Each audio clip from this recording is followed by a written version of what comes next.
BBC বাংলার অধিবেশন প্রবাহতে আপনাদের স্বাগত। আজ আপনাদের সাথে লন্ডন স্টুডিও থেকে আছি মানসী বড়ুয়া। ইন্নালিল্লাহ। পুরো মধ্যপ্রাচ্যে আবারও ভয়াবহ তৃতীয় বিশ্বযুদ্ধ শুরু হয়ে গেছে। দখলদার ইসরায়েলি বাহিনী এবং মার্কিন যুক্তরাষ্ট্র তাদেরকে কোনোভাবে ছাড় দেবে না। ইরানের ইসলামী বিপ্লবী গার্ড বাহিনীর সদস্যরা দখলদারদের যেখানেই পাওয়া যাচ্ছে তাদেরকে সেখানেই কতল করা হচ্ছে। পরিস্থিতি এখন দখলদার ইসরায়েলি বাহিনীর জন্য আরও শোচনীয় পর্যায়ে চলে গেছে। তাদেরকে ধ্বংসস্তূপে ফেলে দেওয়া হচ্ছে। পুরো মধ্যপ্রাচ্য জুড়ে ইহুদিবাদী ইসরায়েল এবং মার্কিন যুক্তরাষ্ট্র তারা কোনোভাবে কোনো কিছু করতে পারছে না। সবকিছু তছনছ হয়ে যাচ্ছে। চলছে হামলার পর হামলা। আর এরই মাঝে আমাদের হাতে এসে পৌঁছেছে যুদ্ধের সর্বশেষ গুরুত্বপূর্ণ সবথেকে তাজা আপডেট সংবাদ আপনাদের জানিয়ে দিব। প্রথমেই জানাবো, ইরানের প্রস্তাব পর্যালোচনা করছে যুক্তরাষ্ট্র। ইরান ও যুক্তরাষ্ট্রের মধ্যে চলমান যুদ্ধ বন্ধ এবং হরমুজ প্রণালীর অচলাবস্থা দূর করতে মার্কিন প্রেসিডেন্ট ডোনাল্ড ট্রাম্পের জাতীয় নিরাপত্তা দল ইরানের দেওয়া নতুন শান্তি প্রস্তাব পর্যালোচনা করছে। আজ এক প্রতিবেদনে তথ্য জানিয়েছে আল জাজিরা। এরপর জানাবো, হরমুজে আটকে পড়া নাবিকদের করুণ আর্তনাদ। মধ্যপ্রাচ্যের সংঘাতে বন্ধ রয়েছে গুরুত্বপূর্ণ নৌপথ হরমুজ প্রণালীতে বিপাকে পড়েছে হাজারো নাবিক। ট্যাঙ্কার মালিকদের আন্তর্জাতিক সংগঠন ইন্টারট্যাঙ্কো জানিয়েছে বর্তমান 105টিরও বেশি ট্যাঙ্কারে প্রায় 2400 জন নাবিক আটকা পড়ে আছে হরমুজ প্রণালীতে। খাবারের সংকট আর মৃত্যুর ভয়ে বিপর্যয়ের মুখে পড়েছে এবং তারা অত্যন্ত কষ্টের মধ্য দিন কাটাচ্ছে। যে কোনো মূল্যে তারা বাড়ি ফিরতে চায়।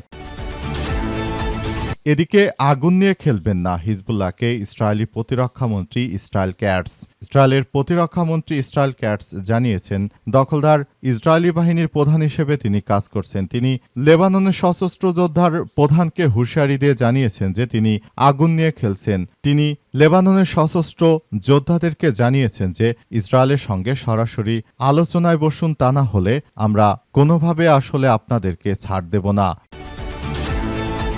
এবারে জানাবো, দক্ষিণ সুদানে বিমান বিধ্বস্ত, সব যাত্রী নিহত।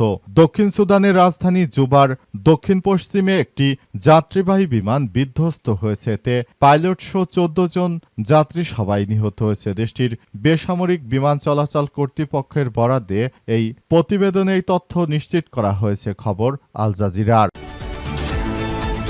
এবং সর্বশেষ জানাবো, জাতীয় গ্রিডে যুক্ত হলো আদানির 925 মেগাওয়াট বিদ্যুৎ, কমবে লোডশেডিং। ভারতের আদানি পাওয়ার প্ল্যান্টে 925 মেগাওয়াট বিদ্যুৎ নতুন করে আবার বাংলাদেশের জাতীয় গ্রিডে যুক্ত হয়েছে। এর আগে হঠাৎ করে এই বিদ্যুৎ প্রবাহ বন্ধ হয়ে গিয়েছিল। শেখ হাসিনা অনেক চেষ্টা করে ভারত থেকে অতিরিক্ত দাম দিয়ে হলেও বাংলাদেশের মানুষের জন্য তিনি এই বিদ্যুৎ কিনে এনেছিলেন এবং সেই বিদ্যুতের সফলতা ভোগ করছে সাধারণ মানুষ। এর সঙ্গে আরেকটি সংবাদ জানাবো বন্ধুরা, বঙ্গোপসাগরে বায়ুচাপ 4 সমুদ্র বন্দরে 3 নম্বর সতর্ক সংকেত দেওয়া হয়েছে। বঙ্গোপসাগরে বায়ুচাপে তারতম্যের কারণে চট্টগ্রাম, কক্সবাজার, মোংলা ও পায়রা সমুদ্র বন্দরকে 3 নম্বর স্থানীয় সতর্ক সংকেত দেখাতে বলেছে আবহাওয়া অধিদপ্তর। প্রিয় দর্শক, এতক্ষণ শুনছিলেন সংবাদ শিরোনাম, এবারে বিস্তারিত। তবে তার আগে বন্ধুরা অনুরোধ থাকবে, এই সংবাদটিতে একটি লাইক দিন।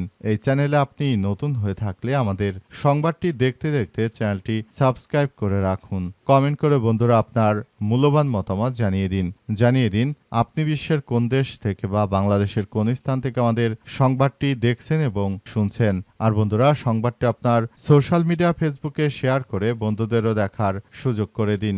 গাজা যুদ্ধে আপনি যদি নিরীহ ফিলিস্তিনিদের ভালোবেসে থাকেন, কমেন্টে ইয়েস লিখে পুরো বিশ্বকে আমাদের এই সংবাদটি দেখার সুযোগ করে দিন। এবারে বিস্তারিত। ইরানের প্রস্তাব পর্যালোচনা করছে যুক্তরাষ্ট্র। ইরান এবং যুক্তরাষ্ট্রের মধ্যে চলমান যুদ্ধ বন্ধ এবং হরমুজ প্রণালীর অচলাবস্থা দূর করতে মার্কিন প্রেসিডেন্ট ডোনাল্ড ট্রাম্পের জাতীয় নিরাপত্তা দল ইরানের দেওয়া নতুন শান্তি প্রস্তাব পর্যালোচনা করছে। আজ এক প্রতিবেদনে তথ্য জানিয়েছে আল জাজিরা। হোয়াইট হাউসের প্রেস সেক্রেটারি ক্যারোলিন লেভিট জানিয়েছে যে 27 এপ্রিল জাতীয় নিরাপত্তা দলের সঙ্গে বৈঠকে বসে ট্রাম্প ইরানের প্রস্তাবটি নিয়ে বিস্তারিত আলোচনা করেছে। তবে এখনও এ বিষয়ে কোনো চূড়ান্ত সিদ্ধান্ত গ্রহণ করা যায়নি। এর আগে মধ্যস্থতাকারী হিসেবে পাকিস্তানের মাধ্যমে যুক্তরাষ্ট্রের কাছে নতুন শান্তি প্রস্তাব পাঠিয়েছে ইরান। প্রস্তাবে চলমান সংঘাত বন্ধ এবং আন্তর্জাতিক বাণিজ্যের জন্য গুরুত্বপূর্ণ হরমুজ প্রণালী সচল রাখার উপর জোর দেওয়া হয়েছে। পাশাপাশি তেহরানের পারমাণবিক কর্মসূচি নিয়ে ভবিষ্যতে আলোচনার সুযোগ রাখার কথাও উল্লেখ করা হয়েছে। তবে লেভিট জানায়, প্রস্তাবটি বিবেচনা নেওয়া হলেও প্রেসিডেন্ট ট্রাম্পের পূর্বনির্ধারিত মূল শর্তে কোনো পরিবর্তন আসেনি। এদিকে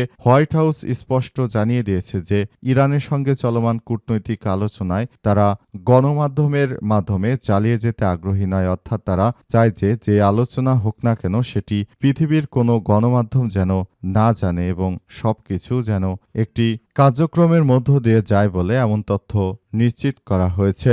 বর্তমান সময়ে দখলদার ইসরায়েলি বাহিনী এবং মার্কিন যুক্তরাষ্ট্র যে কার্যক্রম তারা শুরু করেছে এটি আসলে কোনোভাবে গ্রহণযোগ্য হতে পারে না। দখলদারেরা তারা যা শুরু করেছে এটি আসলে কোনোভাবে গ্রহণযোগ্য কোনো বিষয় হতে পারে না বলে এমন কথা নিশ্চিত করা হয়েছে।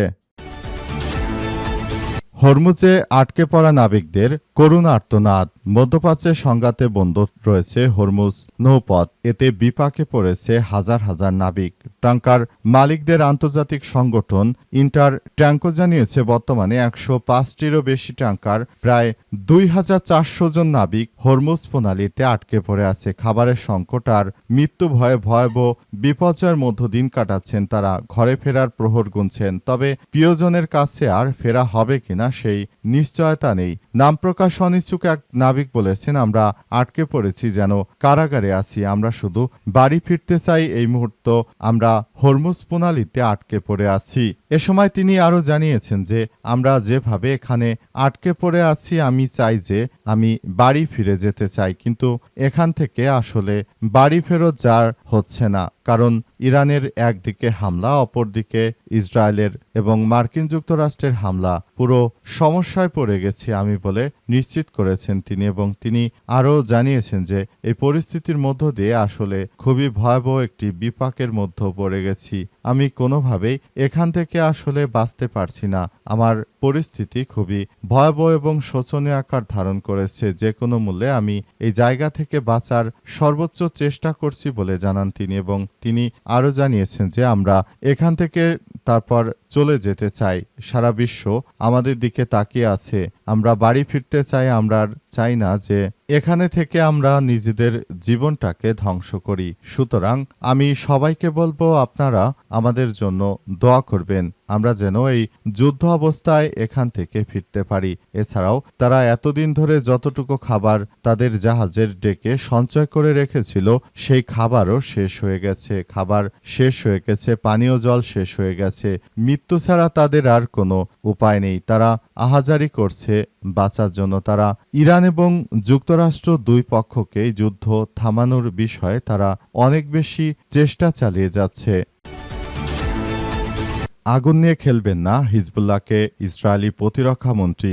ইসরায়েলের প্রতিরক্ষা মন্ত্রী কুখ্যাত সন্ত্রাসী ইসরায়েল ক্যাটস এবার সরাসরি তিনি লেবাননের সশস্ত্র যোদ্ধাদের প্রতি এক প্রকার হুমকি উচ্চারণ করে জানিয়েছে যে আগুন নিয়ে খেলবেন না। আপনারা যদি আগুন নিয়ে খেলেন তাহলে আমরা লেবাননকে দখলে নেব, এমন উস্কানিমূলক কর্মকাণ্ডের জবাব দিয়েছে লেবাননের পক্ষ থেকেও বলা হয়েছে যে জায়নবাদীরা তারা যতই কার্যক্রম চালাক না কেন, পরিস্থিতি যতই কঠিন হোক না কেন, ইহুদিবাদীদের আমরা ধূলিসাৎ করে দেব বলে নিশ্চিত করা হয়েছে। পুরো মধ্যপ্রাচ্য জুড়ে দখলদার জায়নবাদীরা যে ধরনের কার্যক্রম শুরু করেছে এটা কোনোভাবেই মেনে নেবে না লেবাননের সশস্ত্র যোদ্ধারা। তাই তারা যে কোনো মূল্যে পরিস্থিতি যতটাই কঠিন আকার ধারণ করুক না কেন, দখলদার ইসরায়েলি বাহিনীকে একদম মাটির সঙ্গে মিশিয়ে দেবে বলে তারা নিশ্চিত করেছে। পুরো মধ্যপ্রাচ্য জুড়ে ইহুদিবাদী ইসরায়েল এবং মার্কিন যুক্তরাষ্ট্র যে ধরনের কার্যক্রম শুরু করেছে এতে করে সারা বিশ্ব জুড়ে একটি প্রভাব বিস্তার করেছে। সারা বিশ্ব জুড়ে সবকিছুর অতিরিক্ত দাম বৃদ্ধি পেয়েছে এবং এই পরিস্থিতির মধ্য দিয়ে আসলে ভয়াবহ একটি পরিস্থিতির সৃষ্টি হয়েছে। দখলদার ইসরায়েলি বাহিনী এবং দখলদার যুক্তরাষ্ট্র তারা শুরু থেকে যে ধরনের কার্যক্রমগুলো চালিয়ে যাচ্ছিল এটি আসলে কোনোভাবে গ্রহণযোগ্য হতে পারে না। তারা নিরীহ মানুষ হত্যা মধ্য দিয়ে যে সন্ত্রাসী কার্যক্রম শুরু করেছে এই জায়নবাদীরা, এটা সারা পৃথিবীর বুকে একটি বিরল ঘটনা হয়ে দাঁড়িয়েছে। তারা মুসলিম হত্যা, মুসলিমদেরকে নিধন করা সহ যেসব কার্যক্রম চালিয়ে যাচ্ছে প্রতিনিয়ত।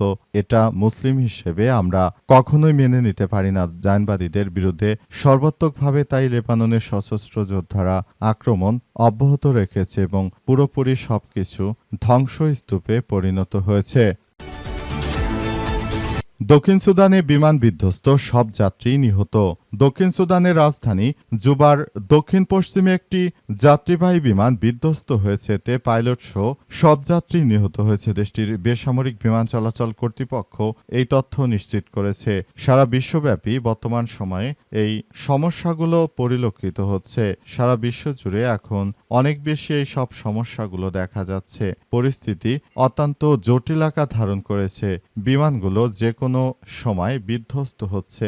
মার্কিন যুক্তরাষ্ট্র এবং ইরানের মধ্যে যুদ্ধের সময় অনেক বিমান ইরানের হামলায় বিধ্বস্ত হয়ে যায়। এই বিমানগুলো আসলে দীর্ঘদিন ধরে মার্কিন যুক্তরাষ্ট্রের হয়ে এবং ইরানের বিরুদ্ধে অপারেশন চালানোর জন্য মধ্যপ্রাচ্যে গিয়েছিল। তার মধ্যে ইরানের আক্রমণে বেশ কয়েকটি বিমান বিধ্বস্ত হয়েছে।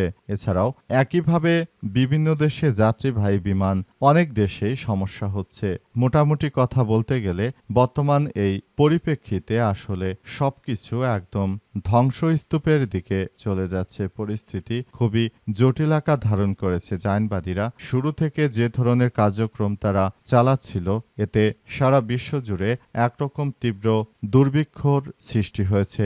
এদের হাত থেকে সারা বিশ্বের মানুষকে বাঁচাতে হলে অবশ্যই মুসলিমদেরকে এক হতে হবে। মুসলিমরা যদি দলে দলে এভাবে বিভক্ত হয়ে থাকে, তাহলে কখনোই আসলে ইহুদিবাদীরা মুসলিমদেরকে ভালোভাবে বাঁচতে দেবে না। তারা সব সময় মুসলিমদেরকে শেষ করে ফেলবে। এটি তাদের উদ্দেশ্য। এই উদ্দেশ্য নিয়েই তারা এতদূর পর্যন্ত এগিয়ে এসেছে। সাদ্দাম হোসেন থেকে শুরু করে লিবিয়ার গাদ্দাফি থেকে শুরু করে ইরানের সর্বোচ্চ ধর্মীয় নেতা আয়াতুল্লাহ আলী খামেনি, সবাইকেই তারা পর্যায়ক্রমে হত্যা করল। অথচ সৌদি আরব সহ মধ্যপ্রাচ্যের এই রাষ্ট্রগুলোর শাসকরা তারা এখনও সেই ইহুদিবাদী ইসরায়েলের পক্ষই নিয়েছে।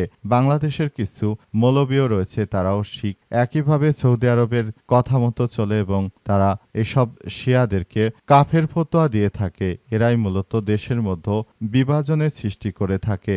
এদের হাত থেকেও বাংলাদেশকে রক্ষা করার জন্য যারা ধর্মপ্রাণ মুসলিম রয়েছে, তাদেরকে ঐক্যবদ্ধভাবে কাজ করতে হবে। শিয়া সুন্নি মতবাদ বাদ দিয়ে মুসলিম হিসেবে নিজের আইডেন্টিটি তুলে ধরতে হবে।